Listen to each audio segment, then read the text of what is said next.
All right, good morning, everyone. We're here on case 23, CF 858, State of Florida versus Spencer Pearson. Who do I have appearing on behalf of the State of Florida? Good morning, Your Honor. Dr. Button. Good morning, Judge Sarah Thomas. Good morning to both of you. And on behalf of the defense? Good morning, Your Honor. Matthew Kuchurgis. I'm present with me is my partner, Elizabeth Betsy White, as well as Hannah Wife Donovan. All right, good morning to all of you. And for the record, Mr. Pearson is also present before the court. We are here for a sentencing hearing. Mr. Pearson was previously before the court. At that time, he had entered a plea of guilty to counts 1, 3, and 5 of the information. It was 2 counts of attempted first-degree murder with a weapon, 1 count of aggravated battery causing serious bodily injury with a weapon. The court had entered a order for a pre-sentence investigation. Both sides received a copy of the pre-sentence investigation. Yes, Your Honor. Yes, Your Honor. All right, let's go ahead and address that first. Any objections or exceptions from anything contained on the pre-sentence investigative report? I'll start with the state. Not from the state, Your Honor. All right, from the defense. Not really an objection or an exception. There's just a few things, I think, in terms of housekeeping, if we could clarify before we begin. At the time this was prepared, it had a amount of time in custody and at 399 days. When it was originally prepared, I don't believe the probation officer took into account that Mr. Pearson was arrested while at UF Shands Hospital in Jacksonville. My review of the file reflects that an arrest warrant was issued on June 5, 2023, 2 days after the incident that brings us all together. My calculations, rudimentary as they are, reflect that with an arrest date, because I believe the warrant was executed the same day, with an arrest date of June 5 until today, Mr. Pearson would have 536 days credit. State any objection to No, Your that Honor. amount? No. So 536 days would be the total amount of credit time as of today that Mr.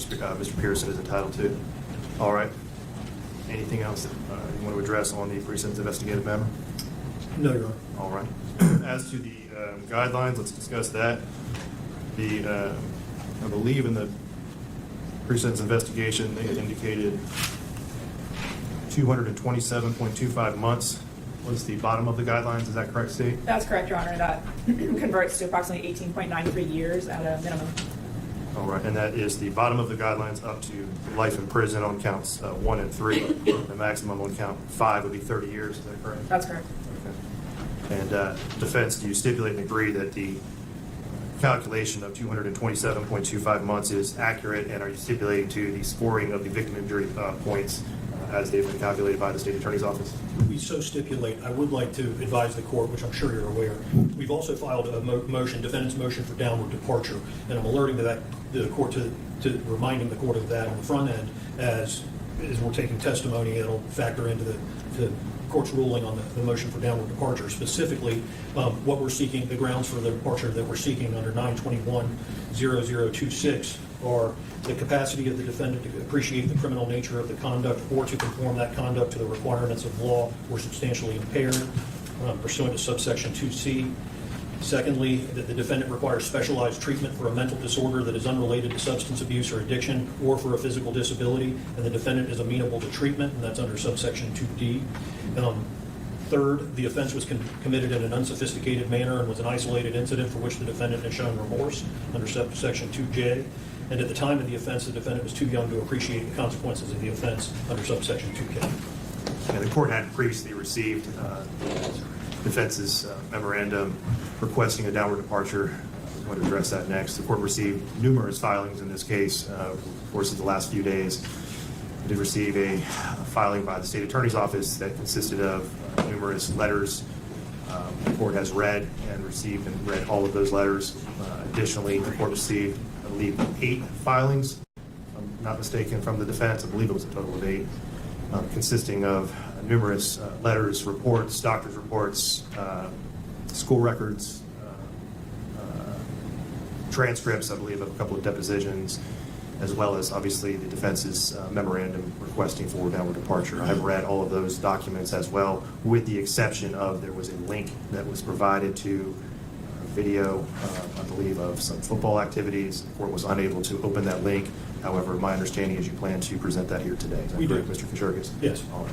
So the court has reviewed everything that has previously been submitted. Any matters we need to address as it pertains to any of those issues? As it relates to the flash drive we brought for the video, per agreement with the state, we're going to use the same computer, so I may need a brief recess before that gets played, and that would be played in conjunction with his father's testimony. So I may need a brief recess just to get the technology straight before we begin that. All right. Just let me know when we need to make that break. You bet. Any other matters that we need to address as to any of the filings? Was there any, I believe there was some mention about one of the filings being confidential? Yes, Your Honor. The state is going to ask, one, that the court strike or not consider Exhibit 18. And I believe in addition to the ones previously that counsel had asked to be held confidential, that one will be held the same moving forward. And I'll address it again in argument if it's brought up by defense. Mr. Kaczorkis? I can see to that being kept confidential and under seal. I don't intend to get into the content of that exhibit's text messages amongst various people. We do object to the striking of the exhibit. The grounds, therefore, I don't intend to really get into that in today's proceeding. We've said what we needed to say about it in the sentencing memorandum. But as the court has undoubtedly read, the time that the crime was taking place, and you'll hear more in the way of psychological testimony relating to Mr. Pearson, he was being ostracized by his peer group at the time leading up to the offense, and that exhibit and its contents reflect the communications amongst his peer group about him, and to think that he was not experiencing that ostracization that was discussed explicitly behind his back, wasn't feeling that as that was occurring, is incredulous. But it was offered to show the ostracization of Mr. Pearson, and I don't really intend to get into it further today. All right, I'm going to grant the state's request to keep those confidential. I believe they contain cell phone numbers, et cetera, sensitive information pertaining to underage witnesses, so I'm going to grant that request. Very good. All right.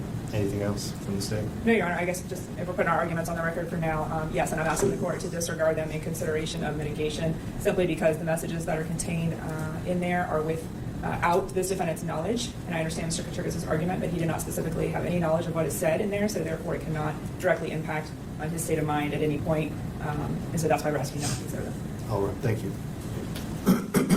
All right, how many witnesses did you want to call? I believe I know we have some folks, doctors that have been called away at this point, and they're going to be, we have to call them a little bit later out of Yes. order. Ms. Benton. Yes.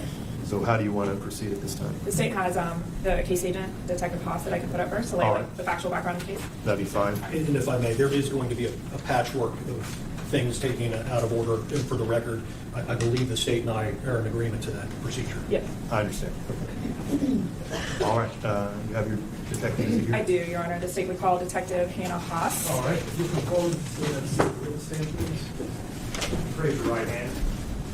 Do you swear or affirm the testimony you're about to give will be the truth, the whole truth, and nothing but the truth, so help you God? I do. All right. Counsel, your witness. Thank you. Good morning, Detective. If you would, please state your name and spell that last name for the record, please. Yes, ma'am. It is Hannah Haas, Haas. How are you employed? I am currently assigned to the Major Crimes Unit at the St. Johns County Sheriff's Office as a detective. How long have you been with the St. Johns County Sheriff's Office? Just over 3 years. Do you have any prior law enforcement experience? Yes, ma'am. I worked for the Bradford County Sheriff's Office for approximately 12 years prior to transferring. And if you could see what were your roles with the Bradford County Sheriff's Office?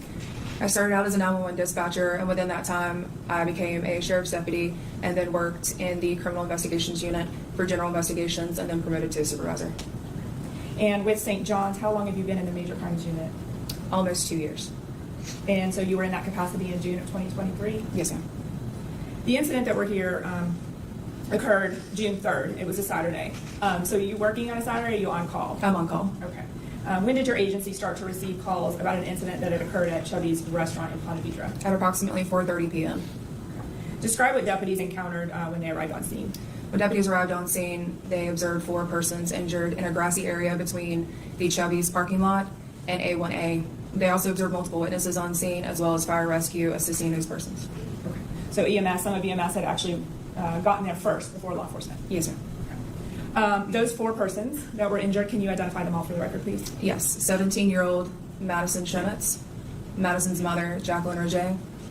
We also have the bystander who stopped the incident, Kennedy Armstrong, and then we have the defendant, Spencer Pearson. So did you get called out to this scene by patrol? Yes, ma'am. Okay.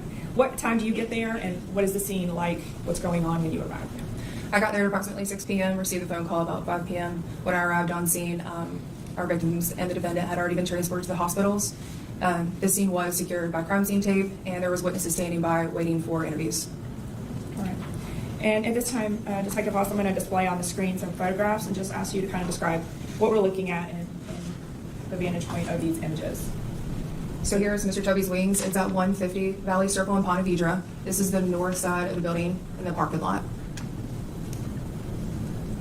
This is the same vantage point of the north side view of the parking lot. Okay. And that highway or street that you see at the top of the photo, which road is that? That'll be A1A. And as we sort of move around the building, what do you note of evidentiary value in the photos? The white Jeep and the black Tahoe are both Madison and Jacqueline's. Okay. The white Jeep belonged to who?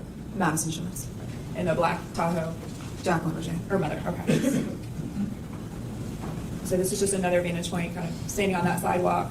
Is that on the east side? It is on the east side of the building. All right. And do you see another vehicle of interest in this image? Yes, the gray Chevrolet is going to be the defendant's vehicle that he traveled there in. Okay, the truck off to the right? Yes, ma'am. And what vantage point are we looking at here?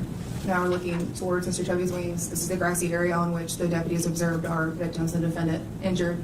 And then we have Madison Schmitt's white Jeep and the black Tahoe that belongs to Madison's mother, Jacqueline, and Spencer Pearson's vehicle being the gray Chevrolet truck. You were out at the scene. From the vantage point of A1A, can these vehicles be seen? Yes. And again, what's being depicted by the little green markers in this photo? So we're showing the location, evidence where the blood was from our victim and the defendant in the grassy area, clothing that was used to render aid to the victims, and then additionally the knife that was used. And where is the knife at this point in the process? What was it being marked by? Being marked by the green placard, and it is still lying in the grassy area where Spencer was. And I believe there's an orange cone as well marking Yeah. it. Yes, ma'am. This is just an up close of some of the blood evidence that was seen at that point. Yes. This is sort of two images of that knife that was marked, first by the cone and then second by photo marker 13. Is that right? Yes, ma'am. And was that the knife that was collected in this case? Yes, ma'am, it was. Okay. And so you arrive on scene. Do you get obviously briefed by patrol and take a look around with other detectives? Yes, ma'am. We completed the interviews, took a look around, got with our forensics, started taking in evidence. At some point, did you or other members of your agency obtain video surveillance from Chubby's as part of your investigation? Yes, Detective Malka obtained the surveillance video from Mr. Chubby's wings. Okay. Now, did Mr. Chubby's just have one camera, or did they have multiple angles and things? There was multiple angles, Both inside and outside? inside and outside. Did was a compilation video put together by your agency in like a timeline format? Yes, ma'am, it was. Okay. Before we show that, I'm just going to get some general things out from you about what is going to be in the video. This is a screenshot essentially of the video. What area are we looking at here? We're looking at the dining area inside Mr. Chubby's wings. And if you look, there's Madison and her friend Chloe. They arrived first. And also at the table is Jacqueline and Chloe's mother, Casey. Okay. Is it this table down here on the ground on the black carpet there with, I believe, 4 females you can see? Yes, ma'am. Okay, we'll get a better picture of it here in a little bit. So Madison and her friend, you've gone back and watched, the entirety of the video. Madison and her friend Chloe arrived first at Chubby's? Yes, ma'am. In Madison's vehicle? Yeah, in Madison's vehicle. And then Madison's mom and Jacqueline arrive and join them? Yes. to eat? Yes, ma'am. What time does the defendant walk into Chubby's? The defendant walks into Chubby's at approximately 3:37 p.m. And what does he do generally while he's in there? What did your investigation show? Well, the video will begin with Spencer, the defendant, arriving in the north part of the parking lot in the building. And he pulls in and then puts it in reverse and pulls around to the front, passing Madison and Jacqueline's vehicles. Once he's parked, he walks in at about approximately 3:37. Once he's in, he then walks over to the bar area, sits at a high top table with a view of Madison and her friends and family, then orders mozzarella sticks. After that, Spencer then goes to the restroom and then returns at 4:16. So he returns to his table at 4:16. And then what time do Madison and her group leave the restaurant, approximately? You'll then see Madison, Chloe, and Jacqueline get up and start to leave the building at 4:29. And then shortly thereafter, what happens? And then the video shows the defendant leaving the table, exiting the building, and chasing down Madison and striking her multiple times.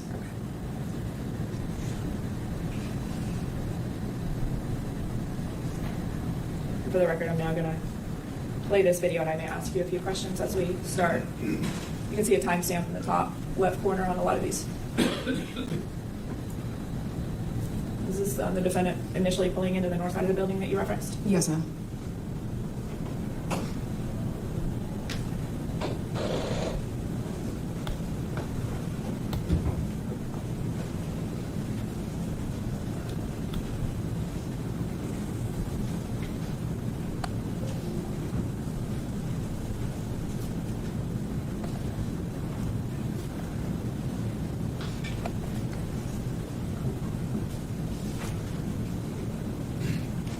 So we can see a little better. Can you just describe each of the parties by the clothes they're wearing? Yes, Chloe is wearing a gray shirt with a bag around her shoulders. Madison is in the black t-shirt and shorts on her phone in the middle next to her mother, Jacqueline, who's wearing an orange tank top, shorts.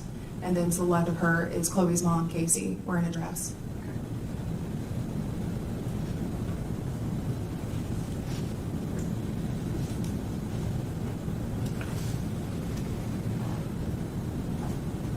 You see coming into the camera. You'll see the defendant walking to the bar area, to the high top table, and then take a seat.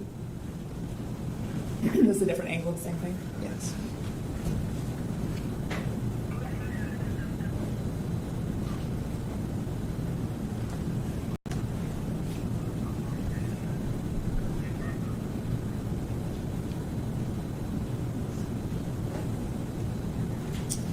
And this skips to a certain part where you talked about the timing of about 4:14. He's getting up and going where? He's going to the restroom. You see him. This is again a different angle right here. That when on the video it becomes obvious that the women in the restaurant, Madison and family, see him. Yes, Madison's very surprised and immediately alerts her mother.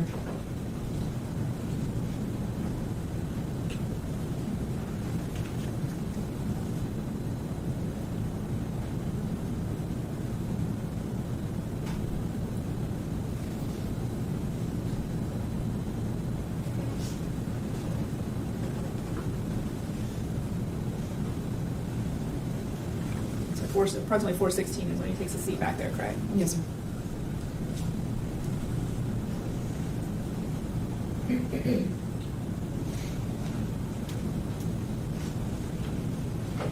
Now I think in time, just so the record's clear, we skipped ahead to about 4:26. 4:26, is that right? 16:26? Yes, sir.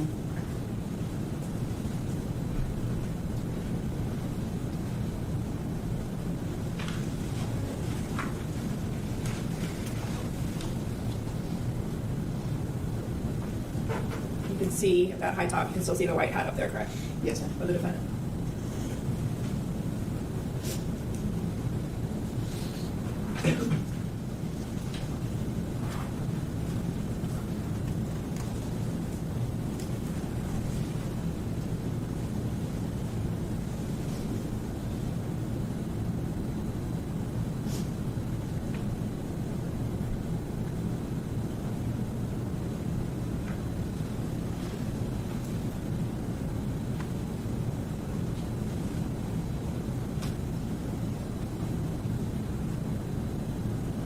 Does anyone at this table ever get up and approach the defendant? Or No, speak they- to him in any way? No, they do not.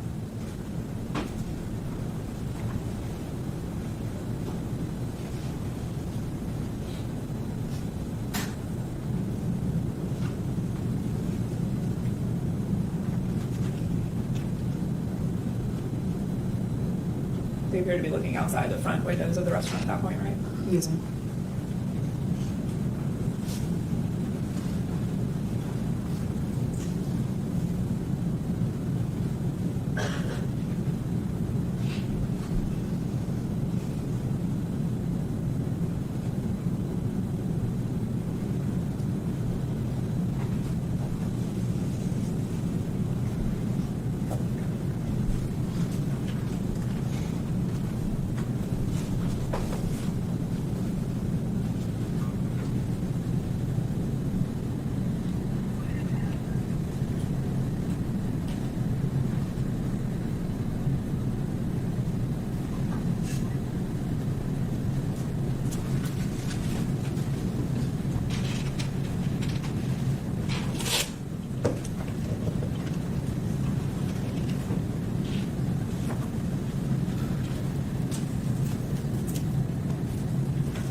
leave the restaurant without interacting with him?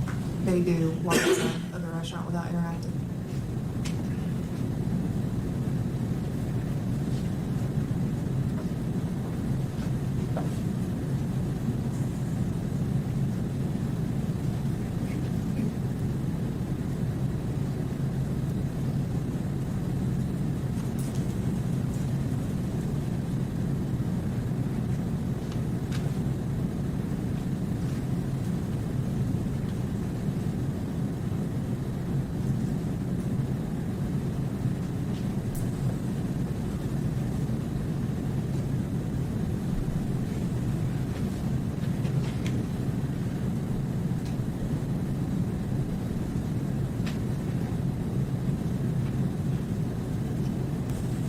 So it showed that entire, both parties leaving from that angle, and now I think we're flipping back to the, when Madison and her family leaves, just from this angle, correct? Yes, ma'am. Okay. They're seen outside speaking to a staff member of the restaurant for a minute, correct? Yes, ma'am. Jacqueline was explaining the situation in pain.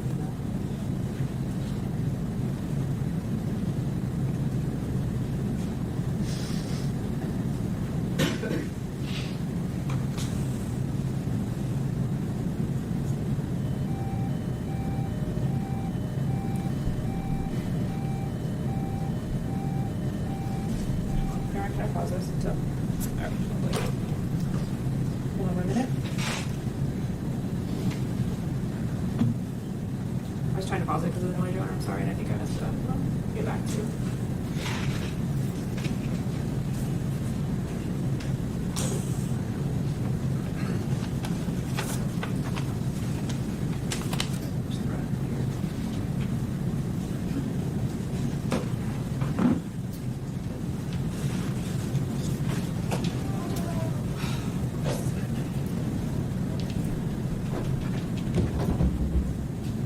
One minute, Your Honor. I'm trying to make me start all over again.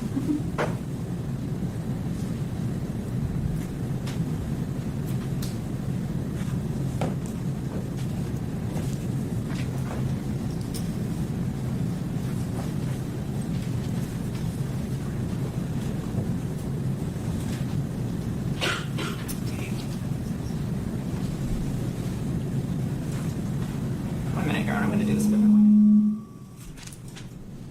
I apologize. I stopped it because of the noise in the back. Wait just a minute. I can pull it up.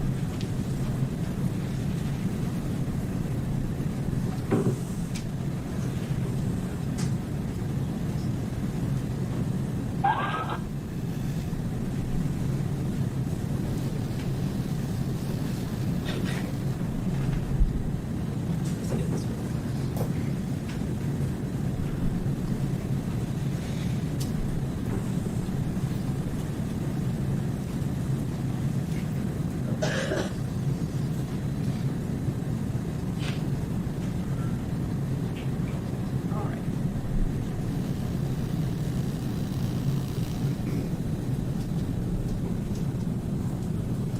Apologize about that.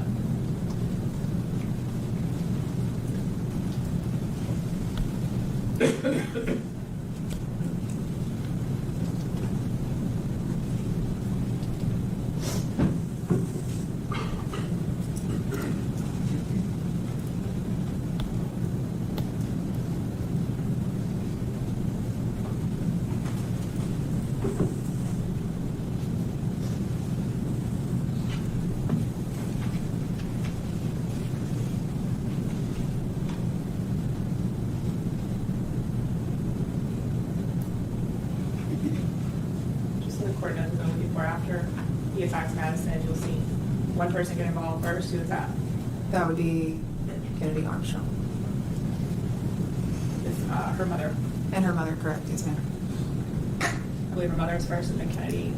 Her mother will be coming around the corner first to intervene, in which she is also injured, and then Kennedy will come across the parking lot and tackle the defendant off of Madison and her mother.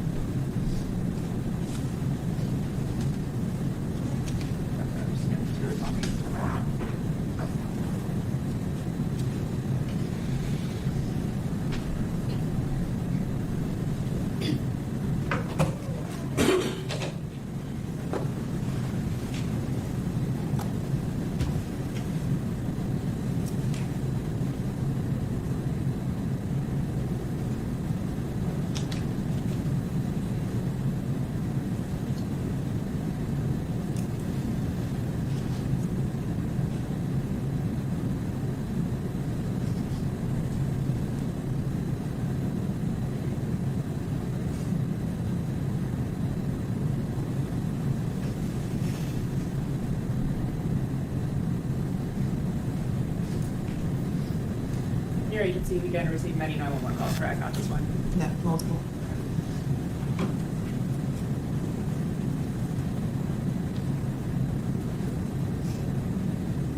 And it's obviously hard to see any other parties that are down at this point, but you're aware after Kennedy Armstrong knocks him off of the two women, there's another male that gets on top of Mr. Pearson and attempts to get the knife away. Yes, ma'am. And that's a different person than Kennedy Armstrong. Yes, ma'am. Okay.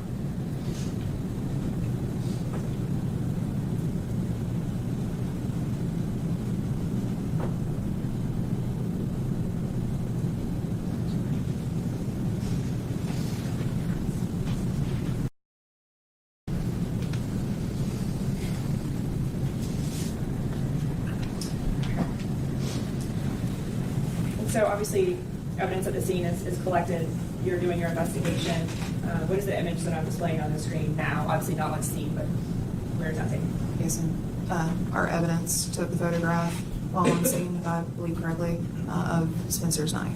Okay. All right, that was collected at that photo marker 13. Yes, ma'am. Okay. And after you spent some time on scene, did you respond to a hospital anywhere? Yes, ma'am. I responded to the hospital where Jacqueline was taken to. At some point in your investigation that night, I believe, did you receive some belongings that the hospital turned over from the defendant? Yes, Detective John Newman met me at the hospital and handed me over the belongings that were taken, the defendants. Yes, ma'am, sorry. Or is the mic? Okay. And did you go through those belongings either there at the hospital or back at the sheriff's office? Yes, ma'am. Prior to packaging the belongings, we were going to package them on scene at the hospital and then take them and put them into evidence. Prior to packaging, we located an item in his pocket. In like a shorts pocket? Yes, ma'am. And what was that item? That item was a sharpening block. For a knife? Yes, ma'am. It is known to use to sharpen a knife. Sorry. And so Detective Haas, obviously victims are badly injured, but are you eventually able to do interviews with Ms. Roger and Ms. Shevitz? Yes, I was able to speak with Ms. Roger for a little while that Saturday on June 3rd, and then I spoke to Madison Monday on June 5th. Were you able to sort of get a background timeline as to who the person, the defendant was to her and just a history of the relationship? Yes, ma'am. Okay. And what did you find out as far as like how Madison knew the defendant and when had they been together?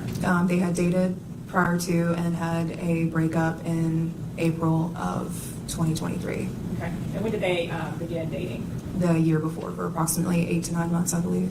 Less than that. And so I believe we've got it on the screen here. They began dating in October of 2022. Yes, ma'am. Broke up in April of 2023. Yes, ma'am. Did Ms. Shevitz indicate to you that they had a cordial breakup, or at least initially? She initially thought it was a cordial breakup, and then it did not continue to be that way. And just generally describe what started happening between the defendant and Ms. Shevitz after she broke up with him in April. The defendant started to what appeared to be stalk the victim. Ms. Shevitz left notes on her vehicle, was following her around, making her uncomfortable, sending text messages, creating fake social media accounts, harassing her, causing issues at school as well. One of the last things that was discussed was when the defendant created a fake TikTok account. I'm going to get to that one in just a minute, okay? Before we get there, prior to that, are you aware of a photograph that the defendant sent her where he was either attempting to commit suicide or let her know he was going to commit suicide? Yes, ma'am. Okay. And can you describe that photo, and then what did she and her mother do in response to getting that photo? Once they received the photo of what appeared to be the defendant trying to take his life with a tie, they immediately contacted the defendant's parents to intervene, and then they were able to do so. So when you say like with a tie, like as in to hang himself? Yes, ma'am. Okay. But they immediately reached out to his family, let them know that he had sent that, and they intervened? Yes, ma'am. Okay. All right. And then, again, he, as a result of that attempted suicide, he went to the hospital. I believe he was Baker active for a few days. Yes, ma'am. I believe it was a voluntary. Okay. Okay. And he left her alone for a short period of time, but then did it pick her back up again? Yes, ma'am. It did. All right. Is that when sort of the fake social media account started to come into play? Yes, ma'am. All right. And you got this history from both Madison and her mother. Were you able to review her phone later and kind of corroborate if some of those things occurred? Yes, ma'am. And were you able to corroborate that those things did in fact occur? Yes, ma'am. Okay. And I'm going to highlight one in particular, and I'm going to change the screen up there to let you know what put on display. Can you just describe first here, you received these screenshots from Madison, correct? Yes, ma'am. Okay, what is this? This is a fake TikTok account that is labeled as Jeffrey. However, the account belongs to Spencer Pearson. And by fake, you just mean it's not the one that like Madison knew him to use while they were together? Yes, ma'am. It's another account. Additional, yes, ma'am. Okay. And then that middle screen, what is that for the people that don't know TikTok's interface? What is he doing there? So with TikTok, you can like and comment on videos and other comments that are posted. And here it shows that Jeffrey, our defendant, had liked a comment, liked comments, commented on a couple posts, and also tagged some of Madison's friends. Okay. So before we talk about the comment where you tagged her, where you see it begin yesterday and some of the activity, this, for the record, the account Jeffy, Jeffy, is doing, he's actually going and finding where she's commented on other TikTok videos, and then he's interacting with her comments. Is that correct? Yes, ma'am. Okay. By liking them or? Yeah, and you have to go into the actual TikTok to be able to see who commented. You have to be looking for it. Okay. And then this one at the top that I'm going to kind of bring up to the screen, again, for those who don't know how TikTok sort of uses, what is the Jeffy account that the defendant created doing here? So in the TikTok that is displayed to the right, he goes into a comment and tags Madison Shemitz, Ethan Bolts, and Maddie, her friend, and an additional person, and states, "Y'all gonna get yours." Do you know what date this was sent to Madison on TikTok? No, ma'am, I don't. Oh, correction, I apologize. That was sent to her on Monday, May 29th, 2023. Okay. So just a few days prior to the stabbing at Chuck. Yes, ma'am.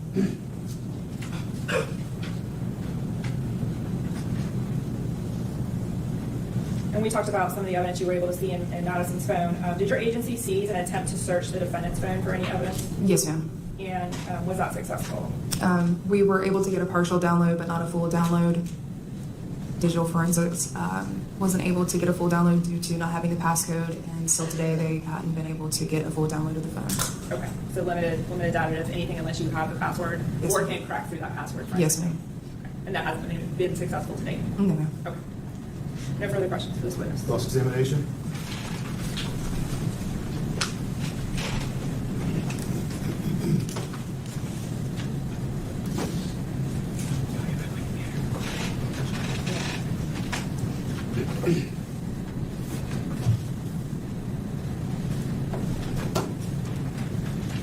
Good morning, Detective Fox. Good morning, sir.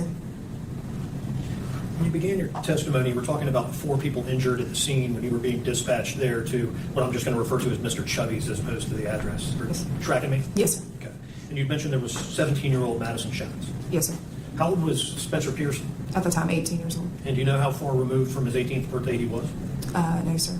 Okay. Fair enough. Did you prepare the arrest warrant affidavit? No, sir, I did not. Okay. Did you ever come to learn he was born in August? Through the investigation, I did. Yes, sir. Okay. And this was June 3rd, Yes, sir. so roughly 9 months removed from his 18th birthday? Yes, sir. When we watched the video, and let me back up. In your role as lead detective, you're kind of supervising or aware of the overall investigation, even though you may not perform every function. People are keeping you abreast as to what happens because you're the lead detective, correct? Yes, sir. Okay. For events like this today where you may have to testify about a case you worked. Yes, sir. Now, when we watched that video, when Mr. Pearson came in to park the truck and then relocates it to the, I think you said the east side of Mr. Chubby's? Yes, sir. To the south of that area where he parked, to the south end of the business. There's no escape, is there? No, sir. Okay. So Mr. Pearson relocated his vehicle from a spot that would have been easier to exit had he wanted to do so than where he ultimately parked the car. Yes, sir. And we saw pictures of blood evidence there. This scene was rather gory, was it not? Yes, sir. Okay. 4 people had been stabbed or cut. Yes. Are you able to tell whose blood is who arriving at 6 o'clock? Not at the time, no, sir. Not without seeing them in place. Okay, so the blood that we saw, it could have been Madison? Could have been, is that a yes? Yes, sir. Miss Roget? Yes, sir. Mr. Armstrong? Yes. Or Mr. Pearson? Yes. We don't know. No, sir. Because it's true by virtue of the dispatch that Mr. Pearson was injured. Yes, he was. Did you have an understanding how that injury took place? Yes, sir.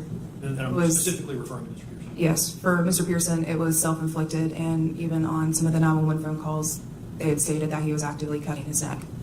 And in the investigative reports of which you're familiar, Yes, sir. witnesses described it as Mr. Pearson slowly and a number of times slicing his throat, correct? Yes, sir.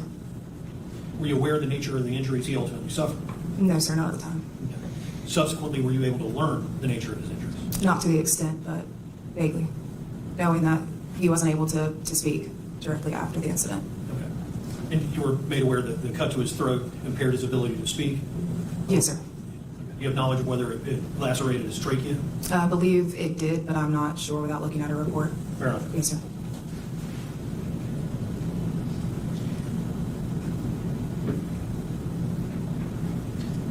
When you responded to, was it Memorial Hospital where Ms. Shenitz was?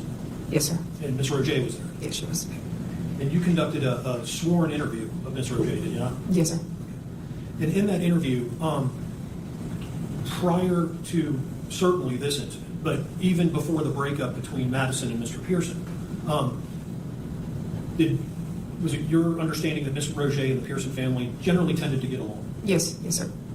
And indeed, before the relationship ended, Ms. Roget described Mr. Pearson to you before the breakup and the wind down of the relationship. Yes, sir. She described to you, and I quote, "And he was a fantastic kid, very polite, great family, picked her up for church on Sundays. He is an introvert, she is not." That's what Ms. Roget told you about Mr. Pearson, correct? Yes, sir.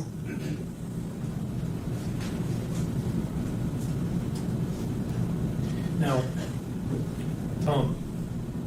you had described Mr. Pearson taking a seat at that high top table in the establishment, correct? Yes, sir.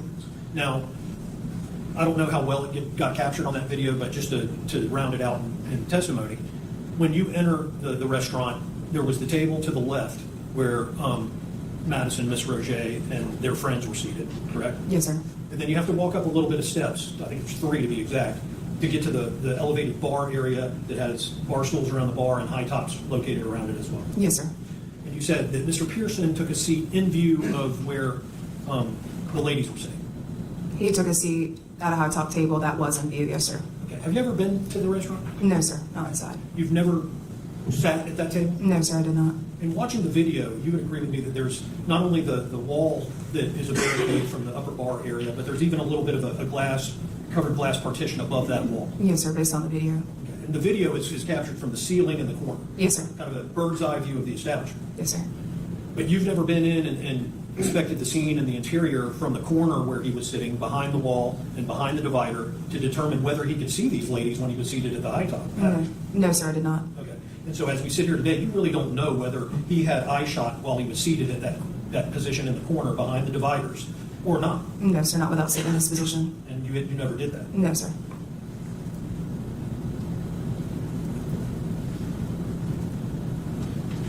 When Mr. Pearson got up to use the bathroom now, he would have been walking in an area, presumably had he looked, where he could have seen him. Yes, sir. In the video, do you see him looking towards the table when he's walking to the restroom? Yeah, I don't recall. When he returns from the restroom, Mr. Pearson that is, he goes around the backside of the bar, correct? Yes, sir. I believe so. On the far western end of the interior of the restaurant. Yes, sir. And he couldn't have seen the table from that vantage point, correct? I'm not sure without being inside.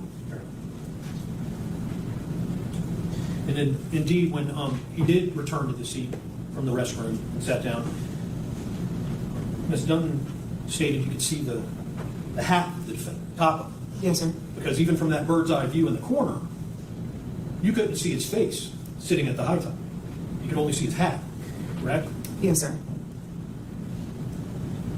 And in addition to the divider, later in that video, we see a bunch of tall trophies that look like kids winning championships or something, stacked up behind the hostess stand, kind of in the line of sight, if you will, behind the divider, correct? Trophies? Yes, sir. They're there. And then tragically, we watched these ladies and Mr. Armstrong get injured. Yes, sir. Now, when you're assigned the case, and in the modern era generally, isn't it true that law enforcement would like to get access to people's cell phones? Yes, It contains a lot of data, Yes, sir. a lot of communications. Yes, sir. It's a good source of an investigative tool for a lady such as yourself. Yes, sir. So undoubtedly, when you're on the scene collecting the property, we've heard about the sharpening stuff. Yes, sir. You're looking for Mr. Pearson's cell phone. Yes, sir. Did you find it at the scene? It was not at the scene. Okay. And the scene, and I'm using that term broadly, Mr. Chubby's, the parking lot, the grass, the sidewalk, anywhere in that area, you did not recover a cell phone from Mr. Pearson. No, sir, we did not. Now, Mr. Pearson, after he parked the car, as we saw in the video, he never returned to that vehicle, did he? His truck. No, sir. That vehicle never left the parking lot until it was seized and taken into custody by your agency, the St. Johns County Sheriff's Office. Yes, sir. There was a search warrant obtained for Mr. Pearson's truck. Yes, sir. And I don't recall, were you party to the execution of that warrant? Yes, sir, for the vehicle. Okay. So when the vehicle was searched, once again, you're probably on the lookout for a cell phone, are you not? Yes. Okay. When you searched the vehicle for a cell phone, did you find one? No, sir. Okay. And Mr. Pearson, when he was transported from the scene, are you aware how he was transported? I was not. Okay. You weren't made aware that he was life flighted to? I was made aware that Madison was. I was not at the time made aware that Spencer was. Okay. Were you ultimately made aware that he was life flighted to UF Shands Hospital? Yes, sir, I am now. Okay. So as we sit here today, you are aware that due to the nature of his injuries, he required life flight transportation as well. Yes, sir. And just to round that out, when we're talking about life flight, that means a helicopter. He's not in the back of an ambulance. They get him airborne, just as they did Miss Shemitz, because of the critical nature of their injuries. Yes, sir. There was a concern both of those young people were going to die, was there not? Yes, sir. The nature of both their injuries was such that there was a serious concern that one or both of them may die. Yes, sir. Madison, from the injury she sustained at the hands of Mr. Pearson stabbing her, I believe it was approximately 17 times. Is that the final tally on that? Approximately, but the Dr. Hyde would be able to describe that better. Understood. And we've described how the injuries to Mr. Pearson were characterized by witnesses, correct? Yes, sir. Slowly and several times slicing across the front of his throat. Yes, sir. And in any event, when Mr. Pearson gets transported to the hospital, UF Shands, they collect all of his property in the course of the transport, correct? Yes, sir. All right. And that property was ultimately turned over to you or one of your colleagues, was it not? Yes, sir. Was there a phone there? No, sir.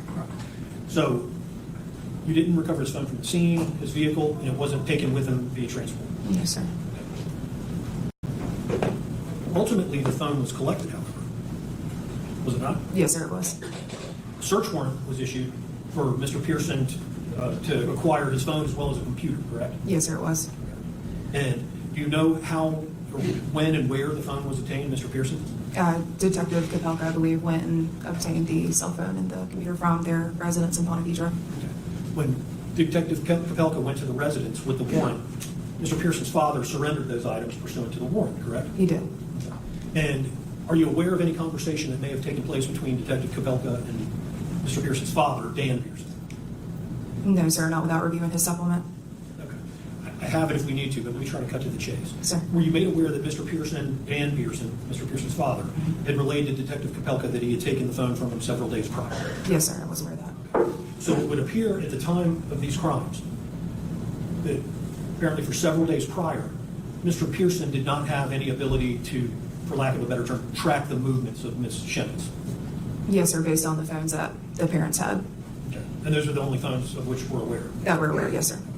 Now, and you had mentioned that there was a partial download of Mr. Pearson's phone, so you couldn't get a complete recovery. Yes, sir. In that partial download, there was no evidence of him tracking her on June 3rd, 2023, correct? Yes, sir. There was not.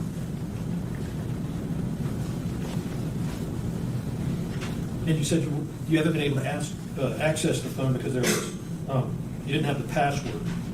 Yes, sir. Passcode. Mm-hmm. Yes, sir. Was a request ever made to Mr. Pearson for the passcode? Don't believe there was one directly made to Mr. Pearson. Or anyone else on his behalf? Not that I'm aware of, no, sir. Was a motion to compel passcode ever filed to try to penetrate the phone and get the access to its contents? No, sir. So you had the phone, and there was potential legal mechanisms to gain access, those just weren't taken. Yes, sir.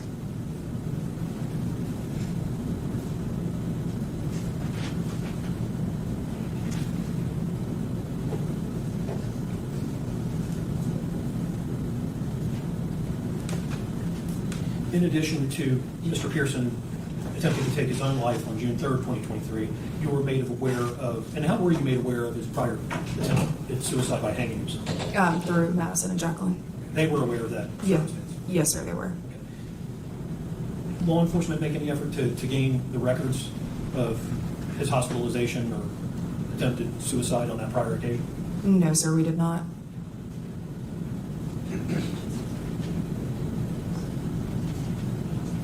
I may have one moment.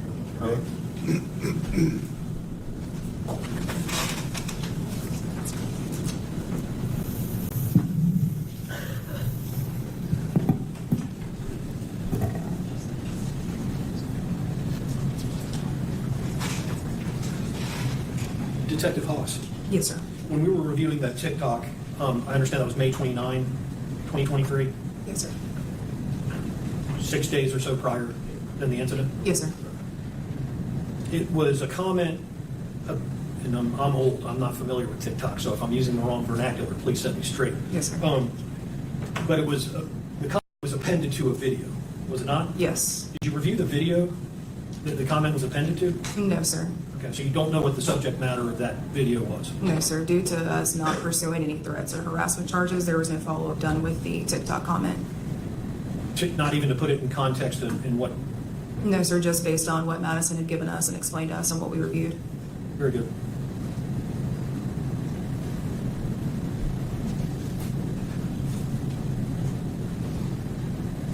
Detective Hawks, I don't believe I have anything further. Yes, sir. Redirect. There you are. All right, this witness be excused. Thank you, ma'am. You are free to go. Yes, sir. Thank you. State, you may call your next witness. Your Honor, we haven't heard from the next doctor, so. All right. Yeah, as I said, we're going to I have a understand. patchwork going in. Okay. Your Honor, the defense would like to call Dan Pearson. All right.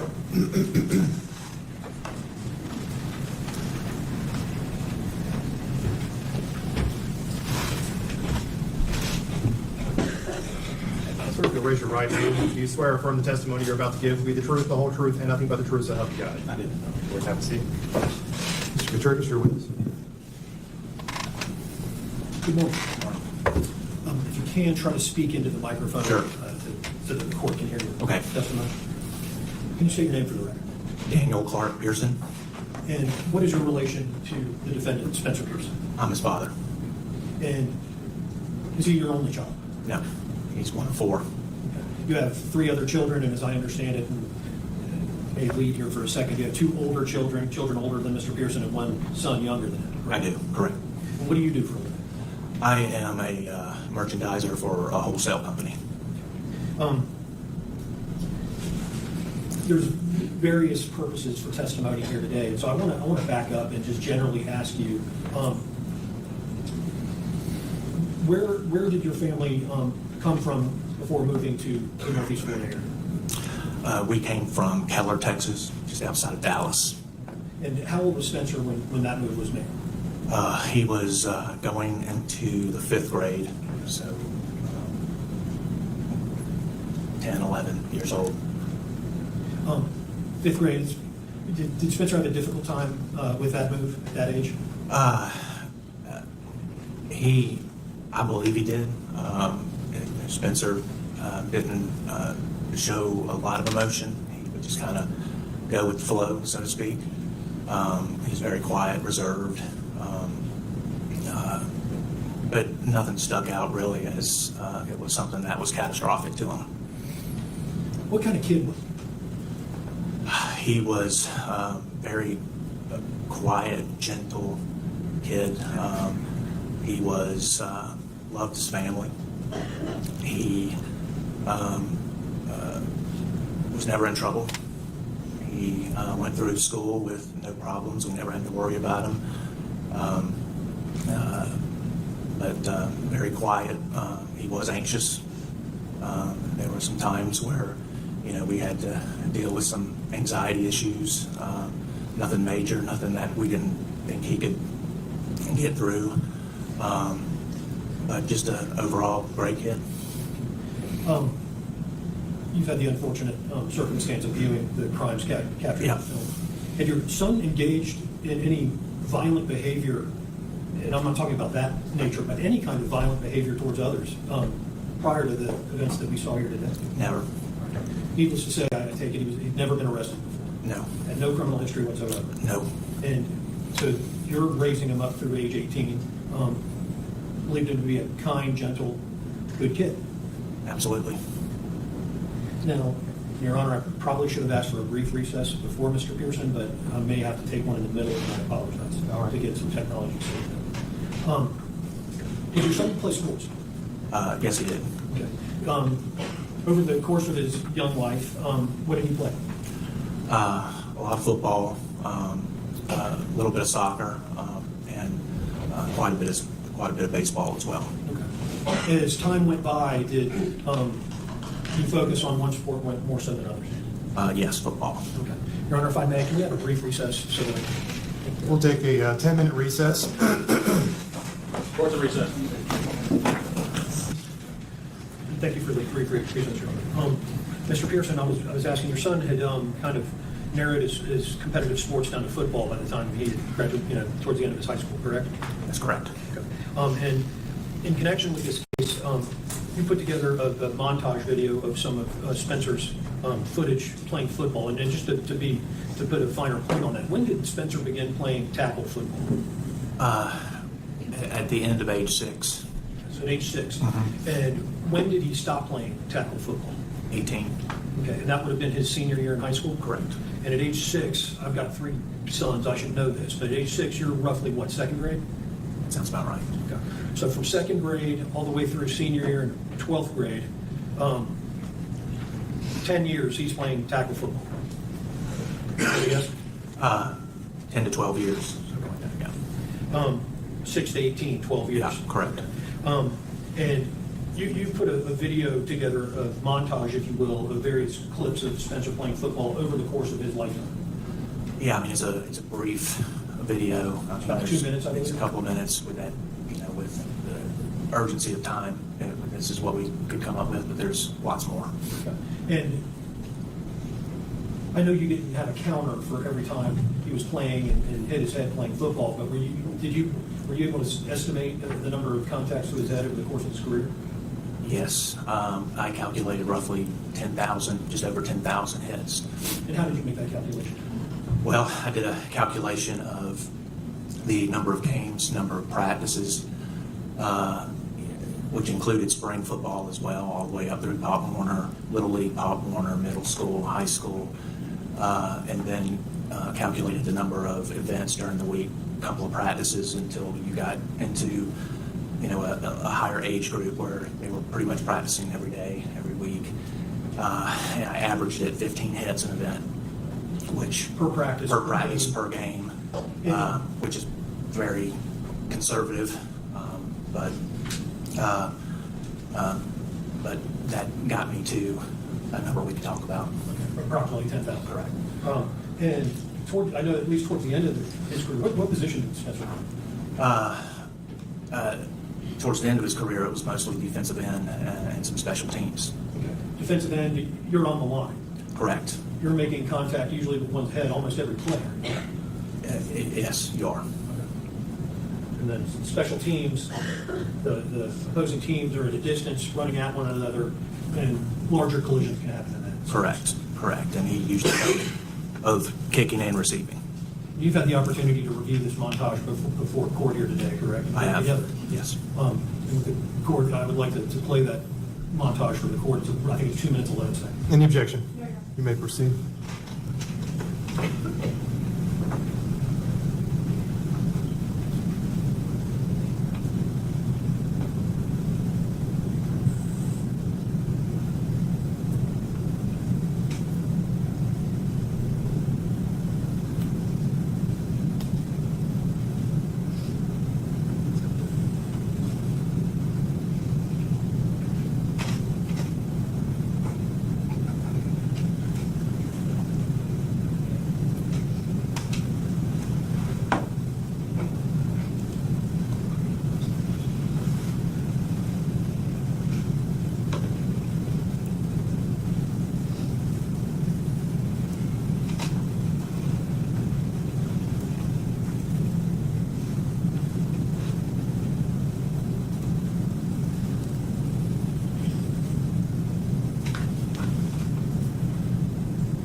Now, that was just 2 minutes out of a 12-year career, correct? Yeah. Towards the middle of that video, there appeared to be a rather large, what I think is a left defensive tackle and team in a red uniform. Yeah. You remember that game? I do. Spencer played for Ponte Vedra High School, correct? Correct. Right. In that video, that's for whom he was playing, correct? I'm sorry. He was playing for Ponte Vedra when that large... That's correct, yeah. Do you recall who Ponte Vedra was playing on that? I believe it was Middleburg. Okay. Do you remember that left tackle that he had to go against that game? I do. What were his biometrics? Overall. To answer the question. He was over 300 pounds. Sounds like Division I material. In that video, Spencer and that gentleman exchange a blow where Spencer's buckled, and then the next clip, Spencer's getting up and hits the quarterback in a head-to-head shot. Are you tracking me? Yes, I am.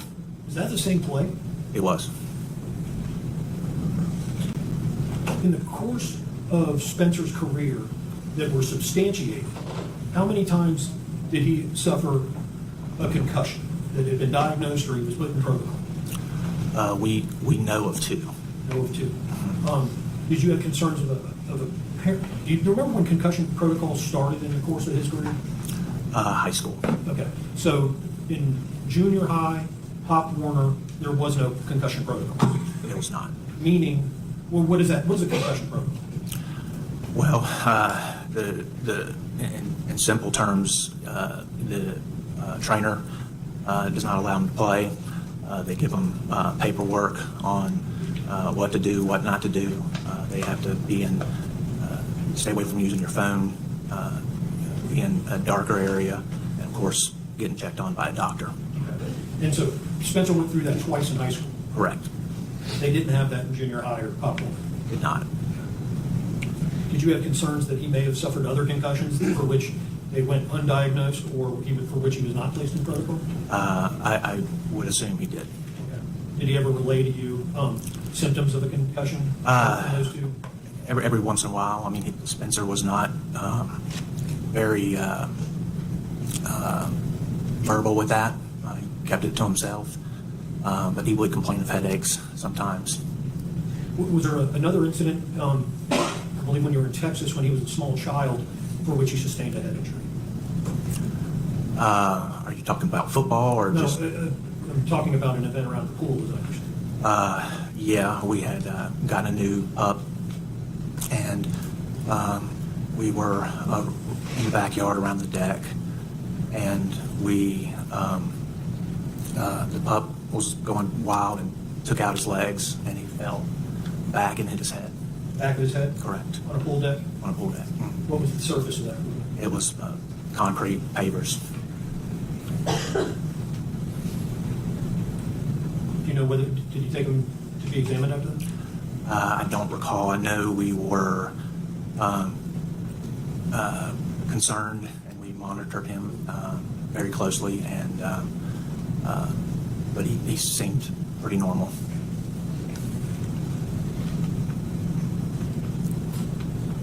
Did you begin noticing a change in your son as he was progressing through school? I saw a change in Spencer his junior year, coming out of COVID. When you say coming out of COVID, are you talking about the pandemic generally, or did... He had COVID specifically. So when he specifically- Yes, he missed a lot of football, or a couple of weeks of football, because he had COVID, and then after that, he just seemed, he was closed off during that time period, and he just seemed a little more depressed and closed off, even around family, during that time frame. And I just saw a difference. We would have family over, and he would retreat upstairs and just be very anxious. So we would have, we had times where we'd have to work through that. This is junior year, he'd be 17 years old or so then? Correct. And then going into his senior year, did he seem to come out of that a little bit at one point? Yeah, I mean, we saw, he was really trying to have a senior year that was, as he called it, normal, where he would go to prom and have, a fun senior year. So it seemed that he came out of it a bit. And when did he begin his relationship with Ms. Shanks? Do you understand? Well, I think it was that October of his senior year, 2022. 2022. Did his spirits improve as Yeah. that relationship started? It did. Did there come a time when Spencer's behavior wasn't as positive? Yes, I mean, he, as they started into the relationship, I mean, he just, frankly, just wasn't handling it well, even in, I guess the normal times before. I think he was just always stressed out about it. He couldn't enjoy it. He was always stressed out about, and this is my outside perspective, he seemed to just be too wrapped up in a lot of stuff that might not have been going on, and it just drove him to a bad place. Very insecure. But did he ever act in an aggressive or violent manner? No, I didn't see that. Ultimately, Mr. Pearson, your son, and Madison's relationship ended, correct? Correct. How did your son take that? Not well. I mean, he was very sad, very depressed. It scared me. It just wasn't normal. How was he displaying that around the household? Just not eating, just sitting on the couch for hours and hours, and just you barely interact with him. And this is after the breakup, which I understand is roughly in the beginning of April. Correct. 2023. Correct. Based upon how you perceived his behavior around the home, did you and your wife start exploring treatment for Spencer? We did. And in doing so, what was the first line of treatment that you explored? Well, we went into our network of providers, and we literally just went down the list of people. And what were you looking for? We were looking for, I believe it was a psychologist. And it was extremely difficult to get an appointment. I want to say we were turned away probably a half a dozen times. Then we started at the same time we were trying to utilize our personal network, asking around. People started recommending Elbow Tree, I believe, and Is that a practice group? yes, correct. And then ultimately we landed on a place called Here Tomorrow. We found it online. Somebody pointed us in that direction. And then shortly after that, my wife's uncle called and mentioned Here Tomorrow as well. He was in Nashville and he read about it, and he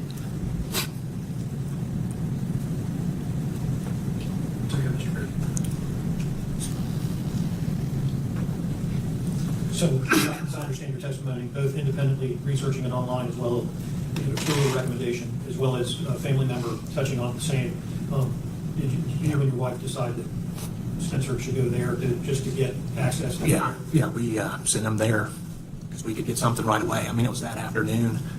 We were so excited. Did you have time to research the qualifications of anyone working there? And We just wanted to help talk to somebody. Did you take him to that first appointment? Me and Tanya did. And I understand, do you recall the date that occurred? Sometime in April, mid-April maybe. The records reflect that first appointment would have been April 13 of 2023. Is that? That sounds right. Your recollection? Yeah. How did you see him leaving that appointment? Spencer, that is. not really much improved.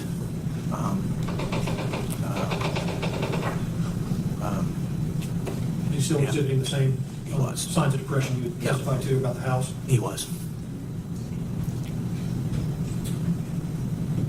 After that first appointment, what happened within a couple of days? That's when he tried to commit suicide a few days after that. And you've been present here today. You heard the testimony that Yeah, I did. How did you learn that your son was attempting to take his life that night? We got a text message, and we, From whom? I think it was Spencer. You remember the content? It was, I love you, Dad. In response to that text, what did you do? Ran upstairs, To a particular room in the house? to his bedroom. Spencer's? What did you find? He wasn't there. And we looked in his closet. Tanya was with me, and he was hanging. In the closet? What was he hanging from? The pole with the necktie.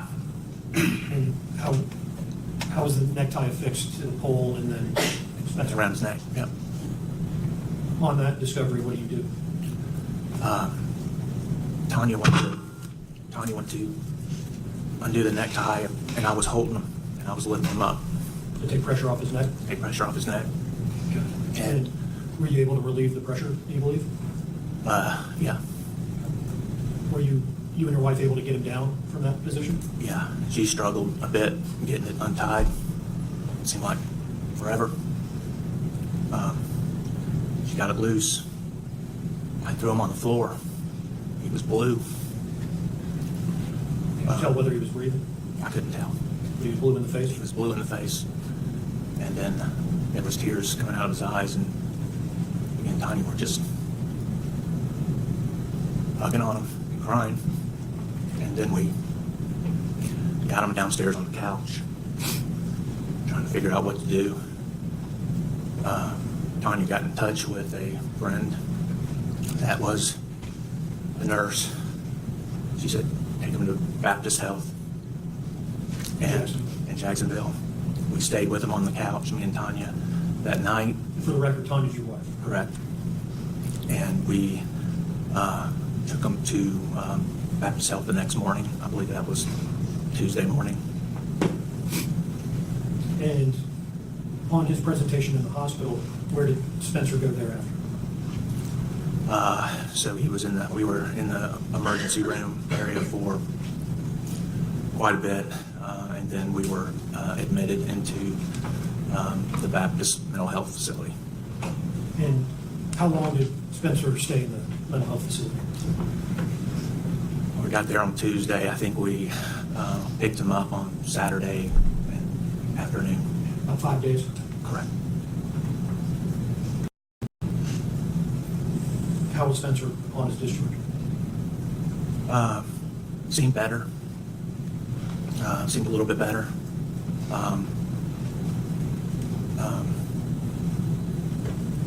Didn't seem to last long. Did that change over the resulting days, weeks? It did. I don't know the timeline, but it seemed like shortly after, he just kind of reverted into a deep depression. Approximately how long after the discharge, to the best of your recollection? 2-3 days. Did you make efforts after he was discharged to get him in to counseling with a psychologist? Well, and my wife, Tanya, can speak better to this, but I know we were trying to, the way it was going to work was once he left Baptist, he was going to get outpatient care, and we had to schedule that first thing Monday. So Tanya was working. She was the one making those She was calls? making those calls. We'll let her address that. Okay. In any event, was Spencer able to get in with a psychologist or a psychologist?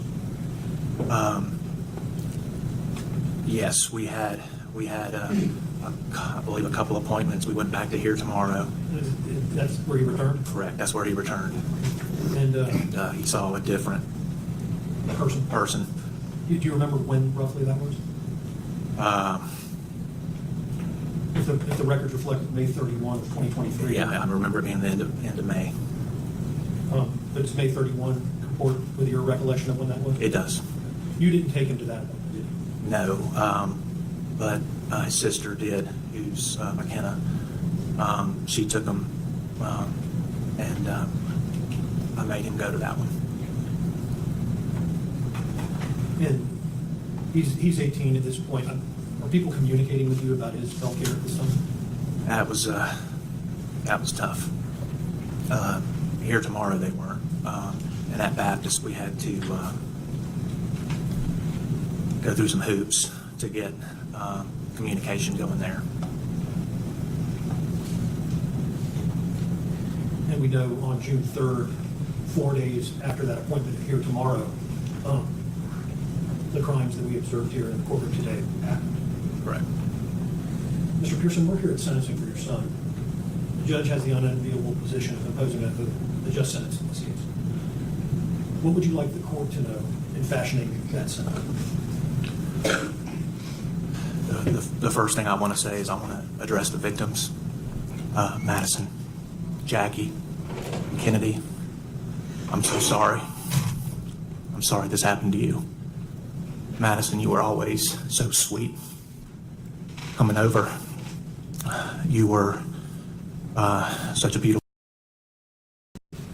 You were so good to our family. I'm sorry this happened to you. I think about you every day. I pray for you every day. You're a sweet soul. You're a beautiful person. I know that. I'm sorry. And Jackie, I'm sorry. I'm so sorry. I know you've had to go through a world of hurt and just dealing with all of this. I'm sorry. I pray for you to have peace. And and forgiveness. And I just can't say I'm sorry enough. Y'all don't deserve this. Kennedy, thank you. Thank you for saving multiple lives. You are a hero. And I believe you also saved my son. I know you didn't intend to, but I thank you for that. I know this apology might do little to, or maybe might not comfort you at all. But I just wanted you to know from me and my family that we are so sorry that our son did this to you. Now, undoubtedly, there's going to be punishment imposed in this case. What would you like to see as a result of whatever the court decides to do? What are you hoping for your son? Spencer deserves a chance to have a life. Spencer needs help. I know that without a doubt. He's got a lot of issues, a lot of mental problems. I'm worried about his head injuries. Spencer was never violent. He was a good kid. I don't know what happened.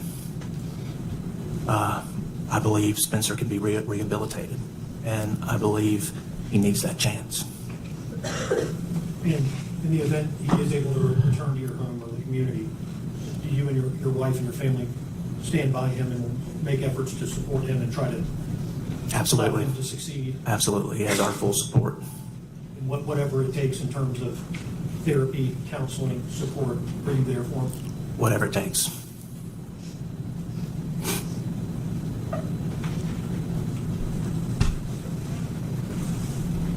Oh, they have one over here. You may.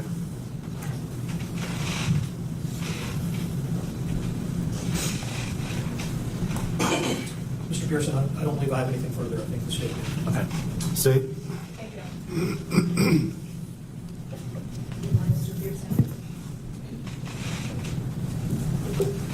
When your son came home from Baptist for those 4 or 5 days, he was given medication at Baptist, correct? He was. He stopped taking that shortly after you got home, right? Correct. He didn't like the way it made him feel? Yeah, he complained about headaches and didn't make him feel right. And you said he was a better maybe just for a short bit, and then you saw him, that's when you saw him slip into that deep depression, correct? Yeah. And I know y'all were working on getting him an appointment, but did you ever take him back to Baptist just to admit him under a vague act? No, we did not. I know you said you got like an I love you text from your son, but you are aware that Madison and or her mom reached out to y'all when they got that picture as well? Yes, I believe so.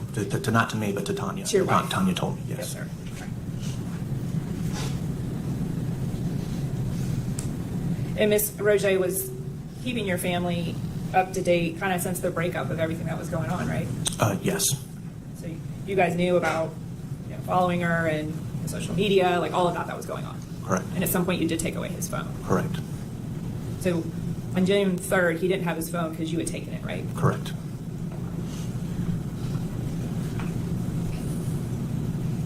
And so prior to that here tomorrow, those two sessions in April 13th, 2023, he had never seen a psychologist or a licensed mental health counselor for any reason? No. Okay.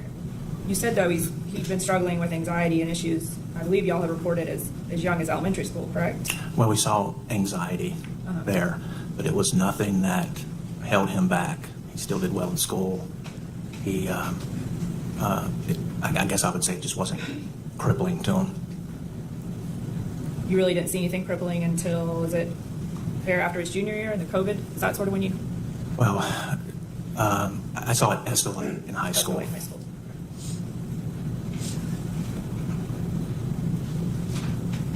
And then just about the football, you testified earlier that, I mean, I understand you said it was an estimation of 10,000 hits, but Yeah. those are hits. It's fair to say not all to his head hits on the field, correct?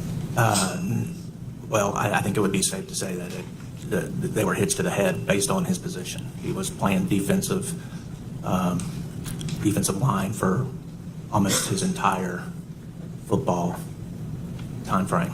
And so when you talk about this, you're just estimating based on games and practices and I am. per game. And so that's similar to any, at least I think it's fair to say, similar to any football player in his position. Fair to Correct. say, Yeah. that play football as well. Sure. And they didn't all result in concussion protocol. I believe you said you're aware of 2, is that right? 2 in high school. 2 in high school, right. And you died, it wasn't anything that needed to be followed up with as a pediatrician or any doctors beyond what the school athletic personnel told you what to do. Is that fair? Correct. We Okay. were we went to their facilities, their doctors. And do you recall how long those kept him out of play, if at all? Well, they did. I would, without knowing the exact dates, I would say 2 couple of weeks. But once you were done with the school's protocol and their athletic advisors, he didn't go to any other follow-up for that? I don't remember. But I mean, you guys didn't take him to get his head scanned or We radiologist? didn't. No. I don't know. No. Okay, that's all. No further questions. Briefly, Sure. do you recall how many days prior to these crimes, June 3rd, 2023, you took Spencer's phone? I would say about a week. A week prior? Yeah, about a week. Nothing from All right, sir, thank you. You can return to your seat.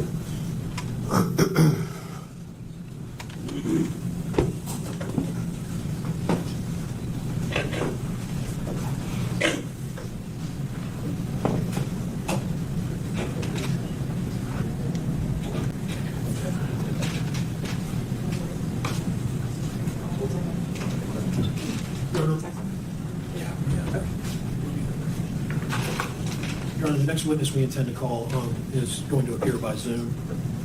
What's the name of the witness? Dr. Mark Rubino.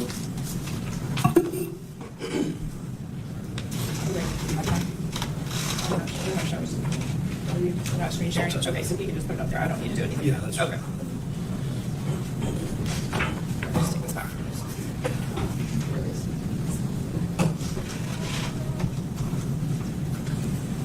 I don't know if he's logged in yet or not, but we're trying to communicate to make sure that is. He's in the waiting room, as I understand.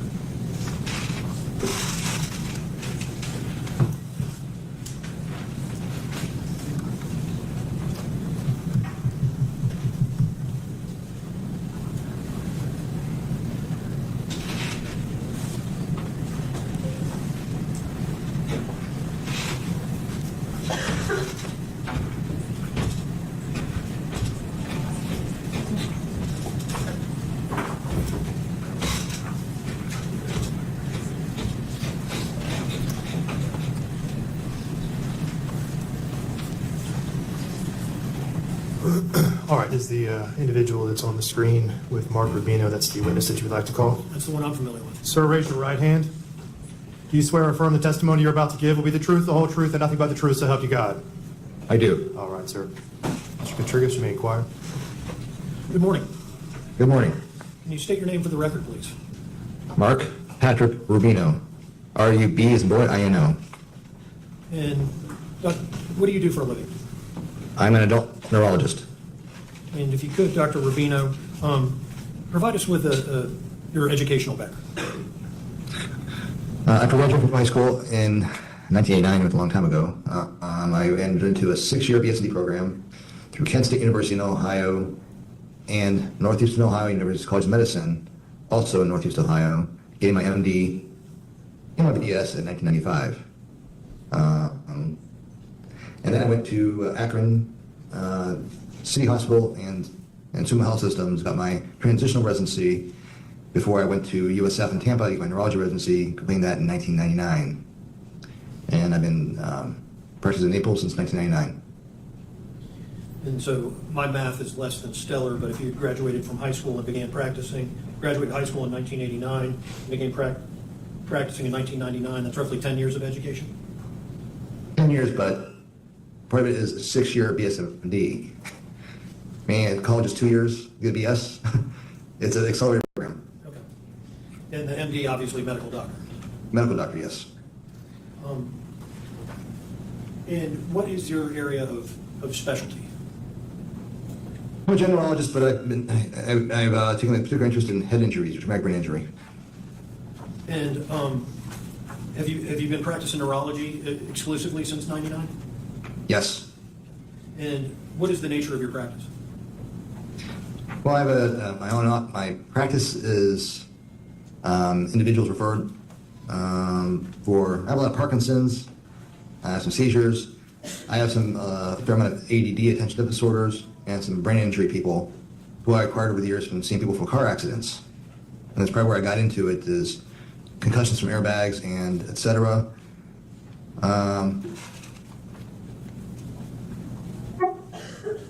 Fortunately, there's quite a bit of pain as well. And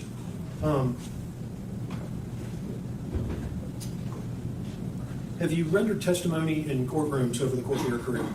Yes. Specifically, have you rendered testimony regarding individuals' brain injuries? Yes. And how many times have you offered opinion testimony in court? Let's see. What did I say last time? I had one to it. Like 82, I think. 82 times in a courtroom you were able to offer opinion testimony. Yes. And out of those 82 times, how often or what percentage of that would be testimony relating to an individual's brain injuries? Brain injury is probably about 75% of that time, because I also testify for other neurological conditions like epilepsy, or I had one where someone had a spinal cord injury and was accused of running away from a crime when he can't walk, that kind of thing. I'm a neurologist. Your Honor, I would seek to have Dr. Rubino offer opinion testimony. Any objection? No objection. Doctor may offer opinion testimony. Doctor, you were retained to evaluate and review imaging on the defendant here, Spencer Pearson, correct? Correct. Yes. And in the course of your being retained, what did you understand your evaluation and review to consist of? What were you asked to do? To evaluate for evidence of brain injury due to his history of years of playing football. And you reviewed some collateral materials in connection with that history. And what I'm getting at is you had an occasion to speak to his parents, did you not? I talked to his father, yes. And I think you had the benefit of a psychological report prior to your retention as well, did you not? Yeah, I read Dr. Kropp's report. Okay. As a result of your being retained in this case, did you enter orders or prescriptions to facilitate your review of the matter? Yes, I ordered MRI of the brain and CT PET of the brain. Okay. And for the benefit of our judge, who's the decision maker here today, can you briefly explain what those two sets of imaging are designed to show? MRI of the brain is going to be a test looking for structure of the brain, looking for structural abnormalities, looking for focal atrophy, looking for anything that's not quite right structurally, including white matter lesions, Areas of brain damage, such as what's called encephalomalacia, that you'd see on MRI, or prior bleed you see on MRI, specifically a gradient echo sequence. That's different than CT PET, where it's an FDG, or fluorodeoxyglucose PET scan, and that basically a radioactive sugar is administered, and the parts that in the brain that use more light up more. Now the cortex in the brain is what light uses most of the sugar, so you see like a ring or two semicircles when you look at a PET scan that are pretty equal. They should be equal in their intensity because they're all using the same amount of sugar. And if you don't see the equal amount of intensity, what does that tell you as a neurologist? That part's not working as well because it's not utilizing sugar as much as the rest of the cortex. It must be some either dead brain or brain tissue that's not been utilized. There's been down regulation for other parts of the brain too, so that happens too. Like the amygdala, for some reason, isn't working very well. Other parts of the limbic system won't work as well either. I want to get to your findings of the imaging of Mr. Pearson's brain in a moment. But yes. One of the issues in this case is Mr. Pearson's age at the time of the offense, which is 18. And, yes. And what I'll call the issue of the developing adolescent brain. Are you familiar with that science? I am, in that adolescence or 18-year-old is immature and one does not achieve full maturity until about 25. And do you know generally what the process of that development between 18 and 25 entails?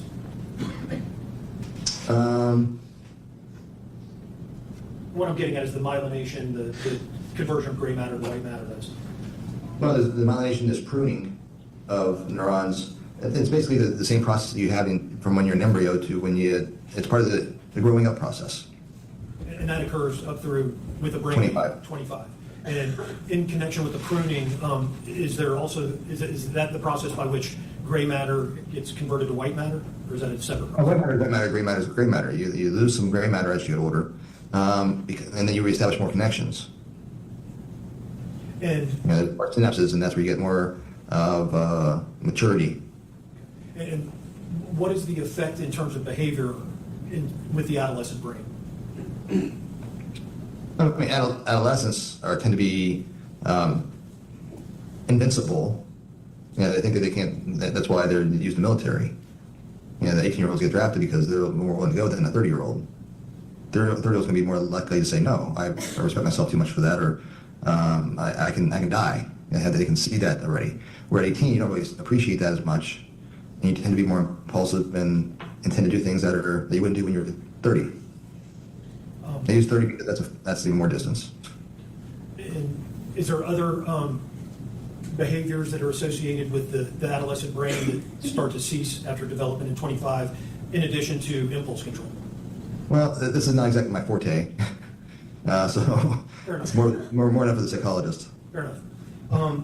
Now, in terms of the review of images with Spencer Pearson, what did your review of that imaging find? All right, his MRI showed two things. One, he had a cavum septum pellucidum. And there's a digital court reporter, I suspect. Could you slow down and repeat that? I will say it again, and I'll even try to spell it. Okay. Cavum septum pellucidum. CAVUM, septum, SEPTUM, pellucidum. PELLUCIDEM. In layman's terms, what is that condition? Everyone, during embryogenesis of the brain, these leaflets in the midbrain, in the middle part of the hemispheres, the leaflets come together, forming the septum pellucidum. However, they can be separated from repetitive traumas. They can also be not put together in the first place, which indicates maldevelopment. Is the maldevelopment, is that something that's detectable at a very young age? Yes. Okay. That's basically going to be early, either cognitive or behavioral problems early on. As a child? As a child, yes. Okay. And then the other mechanism by which that feature presents is what? From head injury, you can get the brain injury persona of being the more easily agitated, intolerant to stress, more anxiety, some attention deficit, that type of stuff. From the cavum septum pellucidum? From the brain injury. From the brain That, injury. the brain injury that the cavum septum pellucidum represents. Okay. As I understand your testimony, the cavum septum pellucidum is evidence of an injury to a brain as opposed to some acute injury in and of itself? It's not an acute injury. It doesn't happen all of a sudden. It happens gradually over time. Okay. And then, you go ahead. And you said it's evidence of a brain injury. Would that be from trauma to the head? Well, it's typically evidence of multiple head injuries. It's something you see in NFL players. And you saw that present in Mr. Pearson, who I believe was 20 years old when you had him imaged, correct? Correct. So we had the evidence of hits, repetitive hits to the head. What else did you see in Mr. Pearson's imaging? He has a lesion in his right frontal lobe, just anterior to the insular cortex and near the gray matter. And- Given his age and location, there's not a whole lot that can cause that besides head injuries. In layman's terms, what's a lesion? The lesion is going to be on flare and T2. You see a white, a bright spot in a gray area. That'll be a white matter lesion. Okay. Is that in essence a bruise to the brain? It's a scar, actually. Scar?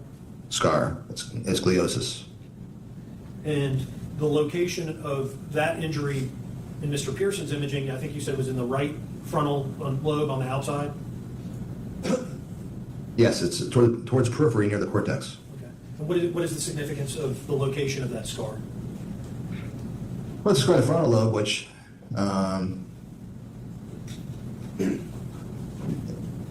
when you see damage in the frontal lobe, then you're more likely to have problems with attention, planning, consequence appreciation. Or you don't appreciate consequences. You tend to act impulsively without appreciating the consequence of your action. Planning is impaired, more so than a normal person. What else did you discover upon the imaging, reviewing the imaging of Mr. Pearson's brain? The other thing is going to be the PET scan. And what did that reveal? That showed that there's diminished uptake in the cingulate gyrus, including the anterior cingulate gyrus, which is part of the limbic system. And what does the limbic system in the human brain control or function? The limbic system controls emotion. It's the part of the brain that emotion resides, is the limbic system.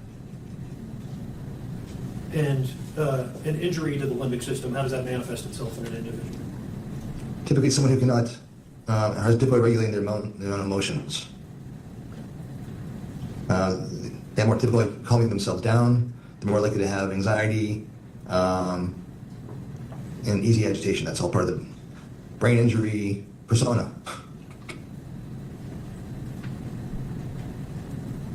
And was that the in essence, the totality of your findings in terms of reviewing Mr. Pearson's imaging Imaging, correct. before we get to the physical examination?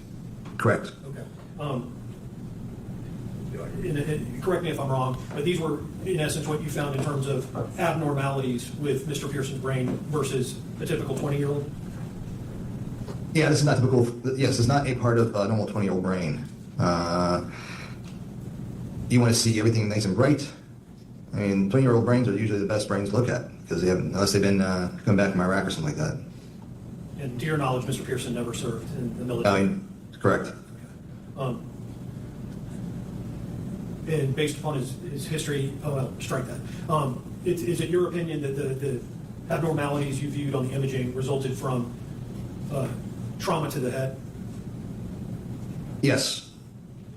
I think that part of his earlier head injuries contribute to his early development of anxiety. And, you know, in elementary school, his grades were relatively good, but in middle school and high school, the grades turned terrible. And Just because you haven't reviewed Mr. Pearson's transcript or anything, have you? no, just from what he told me his grades were. Okay. And I guess what I was getting at is the injuries you saw were inconsistent with, say, a cardiovascular source or some other source apart from head trauma? Yes, his blood pressure was normal. He has no history of heart disease. He has nothing that suggests that he has any kind of reason for vascular disease. He's a non-smoker. And therefore, your opinion is that those abnormalities or injuries are a result of head trauma? Right. The only finding that could be from something else would be the white matter lesion, because it's non-specific. It is my opinion that it's traumatic because he's got no risk factors for vascular disease. It's in the frontal lobe near a bone, which is pretty common for white matter lesions. And I have a septum cavum pellucidum, which says this person likely suffered multiple head injuries. Now, there's been discussion, and I may have fueled it, about whether Mr. Pearson suffered from chronic encephalopathy, CTE, or chronic traumatic encephalopathy, if I'm saying that right. Can you diagnose that with a 20-year-old living subject? No, we're talking about chronic traumatic encephalopathy, CTE. And no, they cannot be diagnosed when someone's alive. And there may be some better tests coming out that may shed light on who's going to get CTE. CTE is going to be more of a degenerative process that happens later in life, like an Alzheimer's process, but happens younger, and they get demented with worse behavior very quickly. Whether he's going to develop that or not, I don't know, but he's at increased risk of it. Because of the findings you just discussed? Findings he has, but he has altered behavior already from having head injuries, but I don't know if it comes to the level of calling it CTE or opining that it will go into CTE. Are you aware of the studies regarding CTE and what I'll call overlap between the findings you're discussing here today, the cavum, septum, pellucidum, and whatnot, and those findings being later determined to be present in post-mortem autopsies of brains of people confirmed to have CTE? Yes, that's why we retrospectively say, hey, this is what we see in people with CTE. We can see it on MRI now. Therefore, it must be from a head injury, or the history is compatible with it. And what was that overlap with Pearson? What were the findings you saw that is consistent with people later diagnosed with CTE? The cavum, septum, pellucidum. Evidence of repetitive head injuries. Right. That's what CTE is, not from just one head injury. It's typically from multiple subconcussive injuries. And unfortunately, Spencer, playing football at 6 years old, sustained multiple subconcussive injuries, and it wasn't until high school that they took people out for concussion protocols. When he was in grade school and middle school, according to Dad, there wasn't any supervision. They just basically hit their heads all the time, and no one thought anything of it.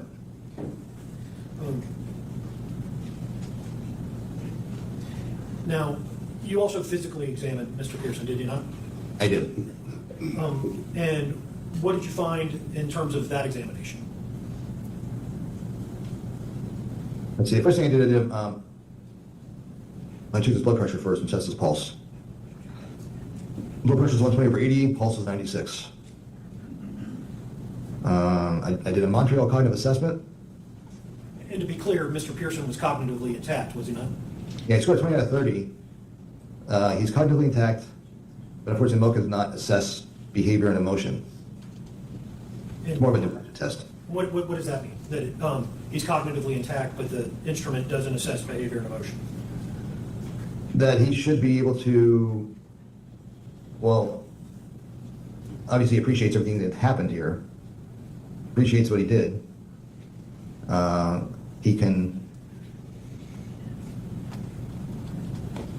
he really shouldn't have any problem like following directions and stuff like that. But in terms of behavior, that may be impaired for the reasons you discussed? Right, the other non-cognitive aspects of head injury, which is easily agitated, anxiety, poor planning, unregulated emotion, difficulty controlling one's emotions, acting out on emotion, that type of thing. Okay. And I interrupted. What else did your physical examination reveal?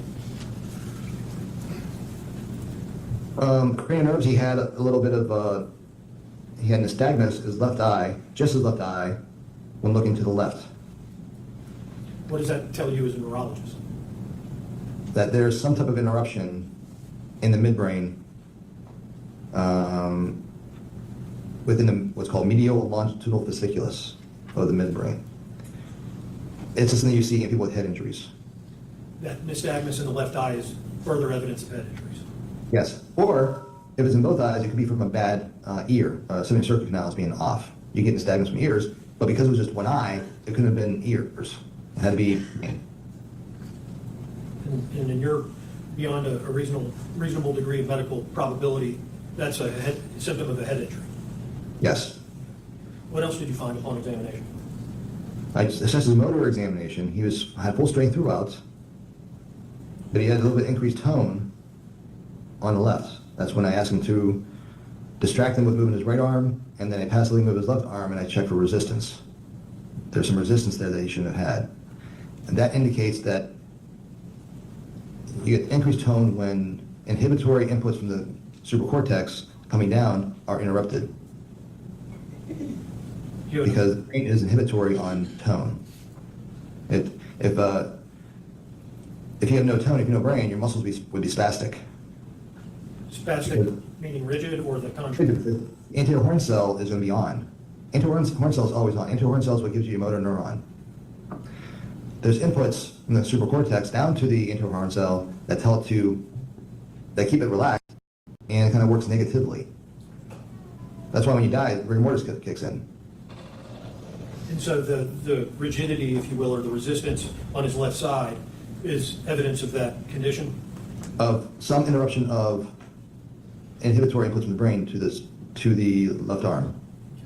And beyond a reasonable degree of medical probability, do you have an opinion as to the source of that finding? Yes, so it's going to be upper motor neurons affected. Can you say what the... I can't say it's his brain or his spinal cord because there's evidence of spinal cord damage too. So we'll get there. Any other findings from the motor exam, or? That was it for that. Okay. Then we move on to sensory, light touch and temperature are intact, but he's got loss of vibration since his ankles. And what does that tell you? That he has proprioceptive loss. And what is the significance of that finding? That he's more likely to fall in the dark. What it means is either has B12 deficiency or is somehow affecting his dorsal column of the spinal cord. And in layman's terms, what does that mean? That means he's either pinching his spinal cord or he's got some kind of deficiency. So I look for other things to get evidence of what else lends itself to this, which would be his deep tendon reflexes. And how did he exhibit on that examination? He had pathological reflexes. He was brisk throughout his arms, and his patellas with ankle jerks revealed unsustained or sustained clonus. Means you push his foot up, it'll keep beating back and forth. On the way down? On the way down, it'll go up and down by itself. And is that irregular with somebody without some kind of physical injury? No, you don't see it. It's pathological, without a doubt, pathological. And He also had a cross adductor, meaning that when I tap his patellar reflex, his legs come together. So that's a pathological spread. The reflex is supposed to be chest, and when you stretch a deep tendon, the response should be limited to that same tendon. But this went up to the spinal cord and crossed over in the spinal cord and caused another reflex. That indicates another evidence of loss of input from the brain. do you have an opinion as to what the source of those findings may be? I think he has cervical stenosis. I think he's pinching his spinal cord. And if that's not the case, then his brain's more damaged than it's showing on MRI. But I think this is going to be his neck. You think it's cervical stenosis, or the spinal cord as it's transitioning through the neck It's getting pinched. has stenosis? It's getting pinched by something. It could be a disc herniation from one of his injuries long ago. It could be bone spurs, because of all his head injuries, people with head injuries tend to have crappy necks. They tend to have more bone spurs, more disc herniations, and more other problems.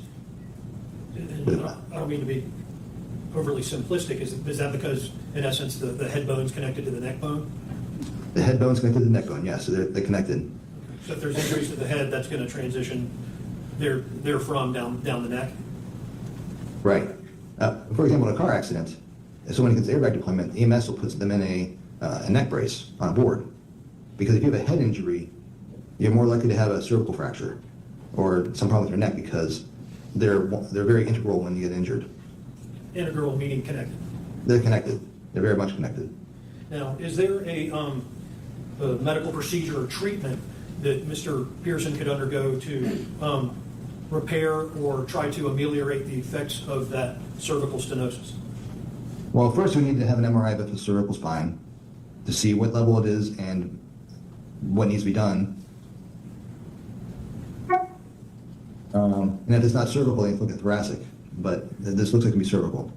And generally, go ahead, Because the arms are also increased reflexes. which would indicate a cervical injury. They indicate this can be high cervical.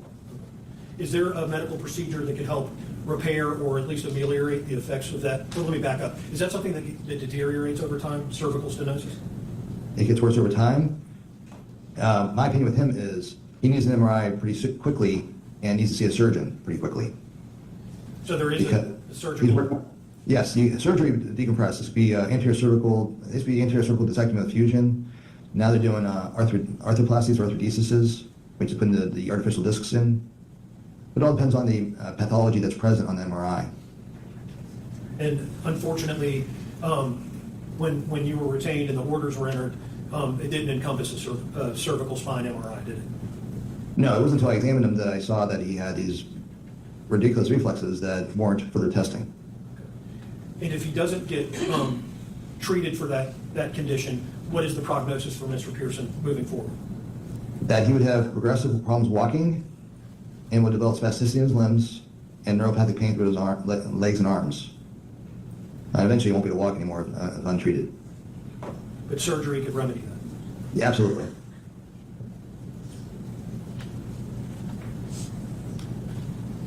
If I may have one moment here.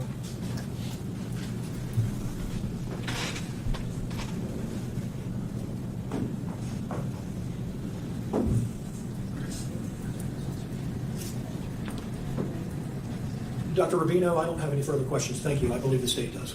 Cross-examination. They do. All right, it's noon, but I'm going to say good morning, Dr. Rubino. Good morning. Good seeing you again. Same I'm just here. going to cover some things that council just went over with you. So first and foremost, I just want to start out, you are not a psychologist, correct? Last time I checked, I'm not a psychologist. All right, and when we spoke last week, you actually had said that psych isn't even in your vocabulary. You've never given an opinion. You've never given an opinion about psychology in court, correct? Correct. Other than some psychological symptoms that arise from brain injury, such as anxiety and increased tolerance of stress, those are psychological, but I'm not a psychiatrist saying that he's got bipolar disorder, if he's got schizophrenia or anything like that. I'm not there to say anything like that. Of course, and when you're talking about these things that you just mentioned with counsel that would fall under the umbrella of psychology, let's say the depression, the anxiety, the behavioral issues, you're basically talking in generalities, right? Yes. These are things that In brain injury, you generally have people who are more easily agitated, poor planning, loss of appreciation of consequence, especially in the heat of the moment. These are very common, pervasive frontal lobe injury issues. So basically, these are things that you've learned through your schooling in the course of your career and reading studies on this, that these are things that are generally associated with brain injuries that you've seen on these scans. Is that correct? Correct, yes. You don't have anything indicative or specific about Mr. Pearson's behavior that you've been able to say he definitely has anxiety, he definitely has depression, he definitely would have exerted behavioral issues because of what I saw on these scans. Well, I read in like Dr. Kropp's and as well as Dr. Davis's that he's had anxiety since he was a kid. Okay, so that's things that you've read in other experts on the matters reports. Is that what you're saying?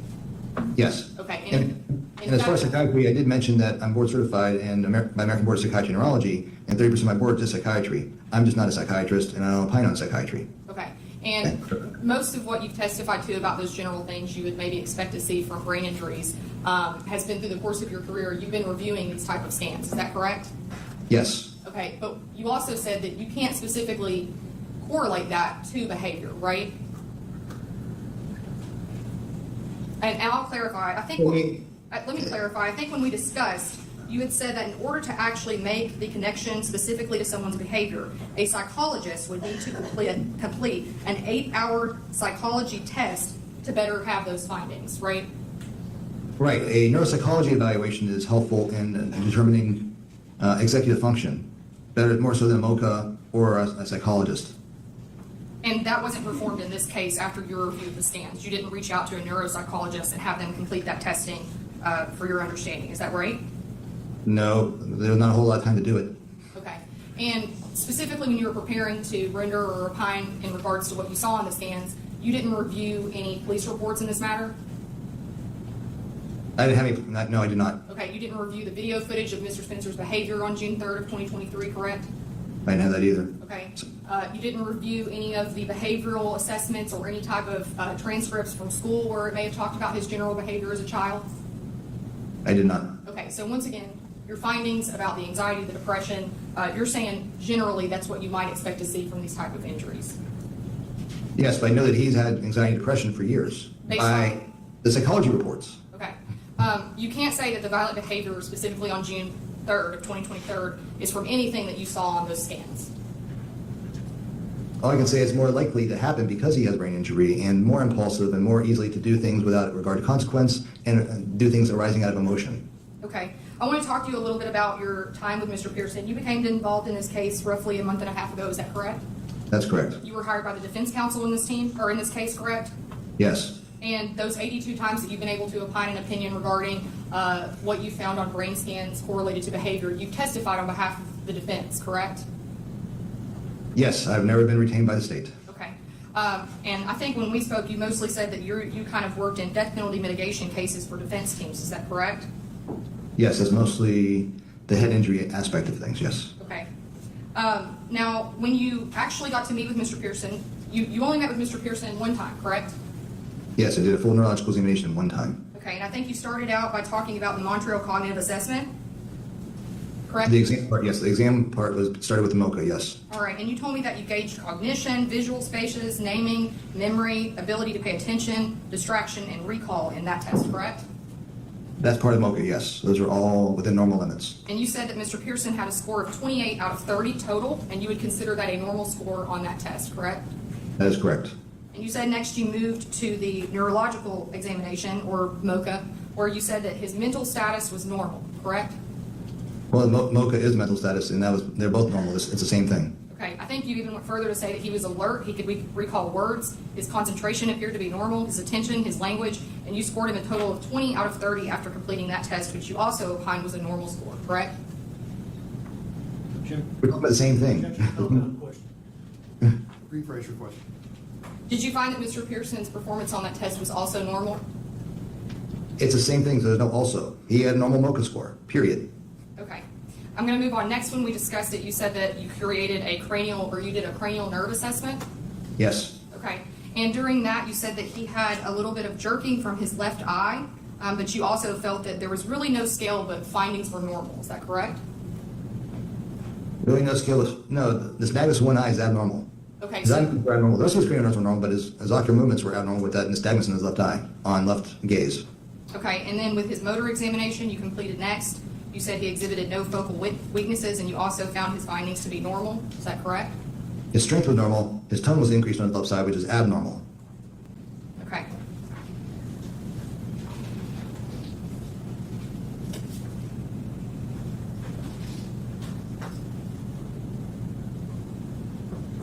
You stated after all of your review of the scans and your physical assessment of Mr.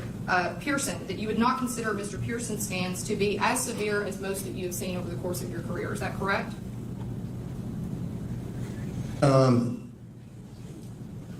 As some of the more of the cases of the police systems I've seen that are severe, his isn't as bad as the other ones I've seen.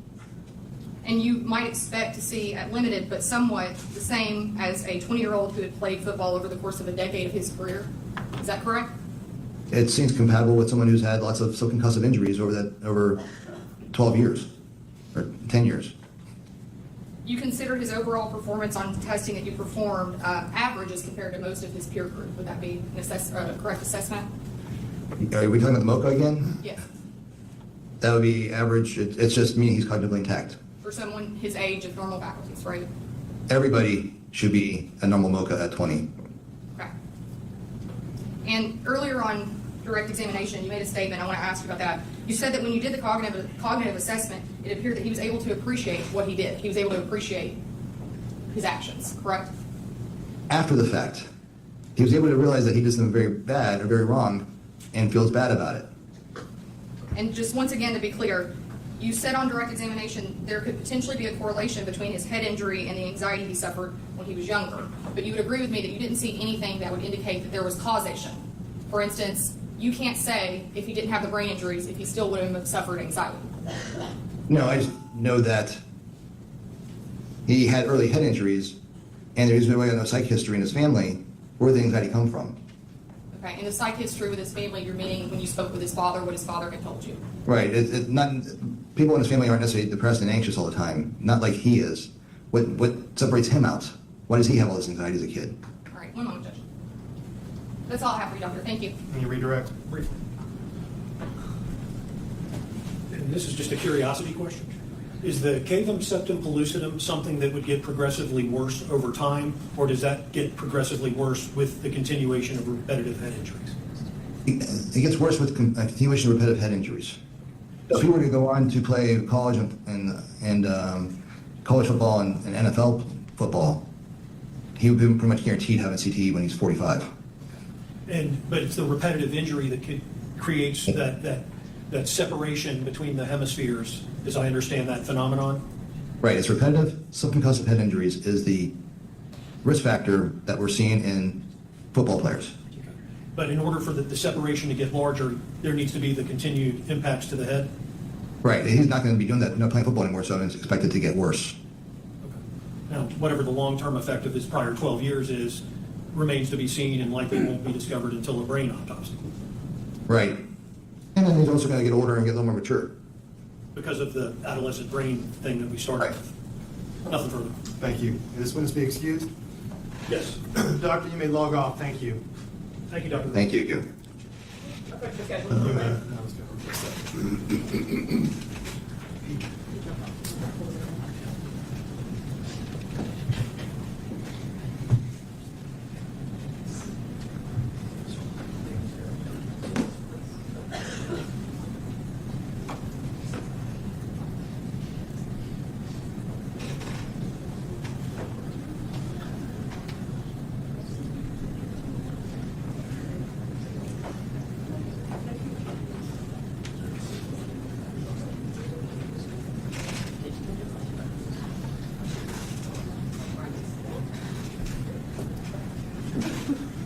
Okay, sounds like a good time for a lunch break. It's 12:15. We will stand in recess for 1 hour. We will come back at 1:15 to continue with that. We'll be in recess.